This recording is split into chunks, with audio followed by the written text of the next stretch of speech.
Jamhuuriyadda Dimuqraadiga ah ee Congo waa mid ka mid ah dalalka Eebbe ku nimceeyay kheyraad meel kasta oo dhulkeeda ah.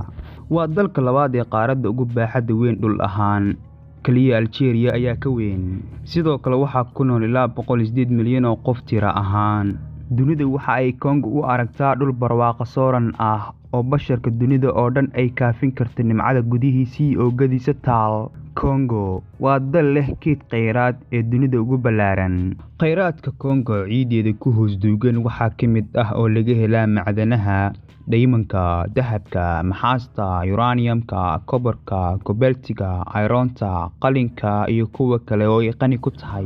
Waxaa lagu qiyaasaa keydka macdanahaasi in ka badan 35 trilyan. Sidoo kale Congo wuxuu Eebbe ugu nimceeyay webiga Afrika ugu baaxadda weyn, ugu biyaha badan, uguna ballaaran ee loo yaqaan webiga Congo. Webigaasi waa kan labaad ee caalamka ugu ballaaran uguna biyaha badan. Webiga Congo waxa uu ku fidsan yahay dhammaan dalka, qiyaas ahaan ilaa 4 milyan oo kiiloomitir ayuu haystaa. Dunidu waxay isku raacday biyaha webigaas in laga dhalin karo koronto 70% dadweynaha qaaradda kaafisa oo wada gaarta. Waxaa la tilmaamaa in biyaha webigaasi ay koronto ahaan ifin kartaa badanka qaaradda. Lacagta ay Congo ka heli lahayd waxaa lagu qiyaasaa ilaa 40 trilyan. Waxa kale oo ay Congo leedahay keymaha roobabowga ah ee labaad ee caalamka ugu weyn. Waa keymo dalka oo dhan ku fidsan. Keymahaas qoraxdu kama gudubto oo 1% iftiinka qoraxda ayaa gaara oogada dhulka. Taasi waxa ay muujinaysaa sida ay u baaxad weyn yihiin.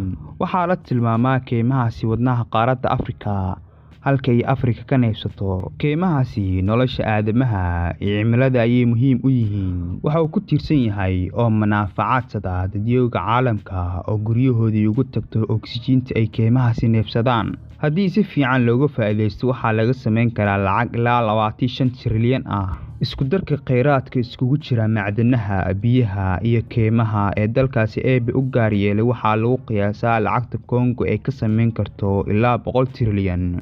Nasiib darro Congo maanta waa dal ka mid ah kuwa dunida ugu faqiirsan. 73% bulshada dadkaas ayaa xadka faqriga ka hoos maray. wax $2 ka yar ayay quutaan maalintii. Koronto ma haystaan, dagaalo ayaa saameeyay, dadkuna waa qaxooti daadsan dalalka deriska la ah. Nimcadaas Eebbe siiyay ee meel kale oo dunida ah aysan haysanin waa ay ka qadan yihiin. Khubarada dhaqaaluhu waxa ay qabaan Congo oo kheyraadkeeda si fiican loo maamulo waxa ay ka dhigi lahayd dal dhaqaale ahaan dunida hogaamiya. Waa kaliya kheyraadka oo la maamulo ayaa siin lahayd 100 trilyan. lacag 4 jeer ka badan inta Mareykanka haysto.